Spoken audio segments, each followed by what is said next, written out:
கர்த்தருடைய பரிசுத்த நாமத்துக்கு சோத்திரம் உண்டாவதாக. இன்றைய வார்த்தையானது ஐஸ்வர்யவான்களை பற்றி பார்க்க போகிறோம்.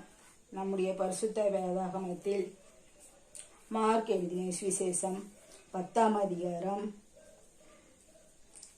26ஆம் வசனத்தை பார்க்கும்போது, ஐஸ்வர்யவான் தேவனுடைய ராஜ்யத்தில் பிரவேசிப்பதை பார்க்கிலும் ஒட்டகமானது ஊசியின் காதிலே நுழைவது எளிதாயிருக்கும் என்றார்.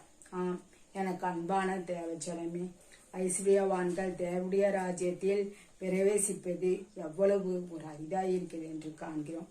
ஆம், ஐஸ்வர்யவான்கள் தேவனுடைய ராஜ்யத்தில் பிரவேசிக்க கூடாதபடிக்கு அவர்களுடைய இருதயம் மந்தமாயிருக்கிறது.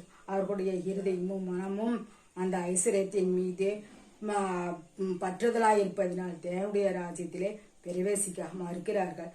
தடை செய்கிறது. தேவனுடைய வசனத்தை கேட்கக்கூடாதபடிக்கு, தேவனுடைய கிருபியை கிடைக்கப்படாதபடிக்கு அந்த ஐஸ்வர்யம் அவர்களுடைய கண்களை குருடாக்கி வைத்திருக்கிறது.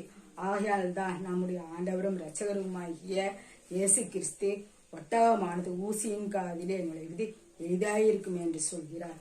எனக்கு அன்பான தேவ பிள்ளைகளே, நாமும் கூட நம்முடைய சிறுக சிறுக சேர்த்து வைக்கிற ஒவ்வொரு பொருளையும் நாம் எங்கே கொண்டு போய் வைக்கிறோம்? திருடன் வருகிறான். ஆகையால் அந்த பொருட்களை எல்லாம் அனாதையா எடுத்து ஓடி போயிடுறாங்க. கடைசியில் அதன் முடிவோ பரிதாபமாய் இருக்கிறது. நாம் அப்படி நம்முடைய பொருளை எல்லாம் அங்கே சேர்த்தக்கூடாது. நாணமாய் நம்முடைய இருதயத்திலே ஏவப்பட்டபடி நாம் சேர்த்து வைக்க வேண்டும். ஆகையால் தான் ஆண்டவர் ஐஸ்வர்யத்தின் மீது உங்களுடைய இருதயத்தை வைக்காதிருங்கள் என்று சொல்கிறார். என் தேவ பிள்ளைகளே, ஐஸ்வர்யம் என்பது ஒரு கெடுக்கக்கூடிய ஒரு பொருளாய் காணப்படுகிறது.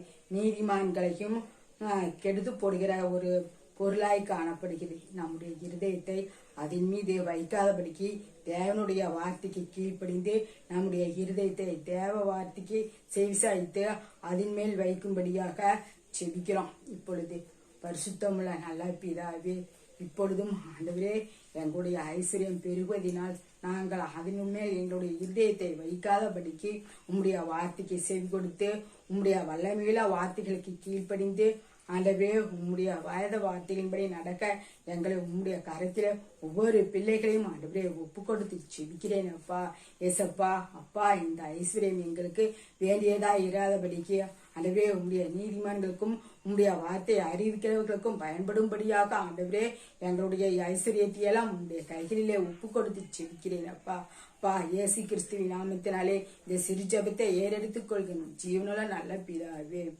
ஆமென்.